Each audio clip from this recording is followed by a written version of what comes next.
Mundu mailako gizarte kapitalistak bi arazo larri jarri dizkigu aurrez aurre. Gerraren mehatxua batetik eta fasismo berri baten zabalpena bestetik. Gaur-gaurkoz, gerra eta fasismo berria langile klasearentzako arazo larrienetakoak dira mendebaldeko estatu guztietan. Eta horren guztiaren eragina Euskal Herrira ere iristen ari da. GKS-tik horri guztiari aurre egiteko beharra aldarrikatu nahi dugu. Horregatik, urtarrilaren 25ean manifestazioak egingo ditugu Bilbon eta Iruñean. Gerraren eta fasismoaren aurka gazte langileok lehen lerrora lemapean. Eta dei egiten diogu Euskal Herriko gazteriari manifestaziora batzera. Lehenik eta behin, mendebaldeko agintariek gerraren aldeko apustua egin dutela azpimarratu nahi dugu. Agenda belizistaren bitartez, oligarkia atlantistak bere hegemonia ekonomiko eta militarra mantendu nahi du. Baina kapitalisten arteko gerran langileo jartzen ditugu gorpuak. Milaka hildako guda fronteetan, Palestinako herriaren genozidioa, milaka zauritu, desagertu, mutilatu, azpiegitura eta baliabide ugari suntsitu eta abar luze bat. Era berean, Ukrainiako azken gertakariek gerraren mehatxua handitu dute.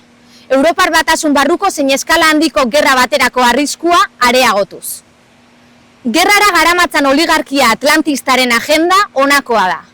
Batetik, aurrekontu militarrak handitzea, armagintzaren industria indartzea eta estatuak militarizatzea.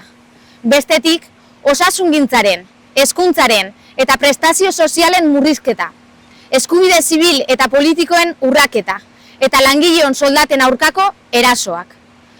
Alderdi guztiak esker instituzionala barne agenda hori aurrera eramaten ari dira. Horrekin guztiarekin batera, fasismoa goraka doa mendebaldeko estatu guztietan. Fasismo berri hori eremu ezberdinetan ari da indartzen. Alde batetik, sare sozialetan gazteoi bideratutako ideia erreakzionarioak edatzen dabiltza. Bestetik, eskuin muturreko alderdi parlamentarioak indarra hartzen ari dira. Eta azkenik, kaleetan talde fasista ugari agertu dira. Hori ez da gertakari isolatua, mendebaldeko estatu guztietan gertatzen ari baita, eta ezin diogu utzi Euskal Herrian indarra hartzen. Fasista horiek, elite globalistaren zein kultura postmodernoaren aurkako mugimendu bezala aurkezten dira, baina ez gaitzatela engainatu. Beraiena, langile klasearen eta berau osatzen dugun kolektiboen aurkako gorroto ideologia da. Egoera guztietan, langile klaseko sektore zaurgarrien aurka egiten dute, eta benetako erantzuleak zuritzen dituzte. Adibidez, etorkinak esplotatzen dituzten enpresariak babesten dituzte. Eraso matxistak egiten dituzten gizonak zuritzen dituzte. Jendea etxetik botatzen dituzten bankuak eta etxe jabeak babesten dituzte. Eta oro har, estatuaren erreforma autoritarioa babesten dute. Finean, krisi kapitalistaren testu inguruan, kolektibo zaurgarrien bazterketa eta estatuaren autoritarismoa da defendatzen dutena. Aipatu guztia Euskal Herrian ere gorpuzten ari da. Izan ere, mezu matxistak, arrazistak eta funtsean klasistak zabaltzen dituzten kolektiboak areagotzen ari dira. Horregatik, fasismoari aurre egiteko kalera atera behar gara.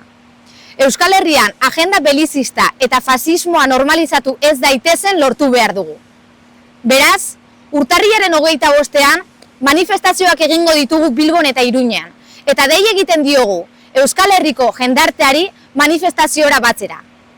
Era berean, gazteriari zuzendutako mezu bat zabaldu nahi dugu. Iraganeko gazte belaunaldiak egin bezala, gazteok fasismoaren aurkako borrokan lehen lerroan egon behar dugu. Zentzu horretan manifestazioaren prestaketan parte hartzera dei egiten dizuegu, bai eta fasismoaren aurka antolatzera eta borroka egitera. Urtarrilaren 25ean Bilbora eta Iruñera. Gerra eta fasismoaren aurka gazte langileok lehen lerrora.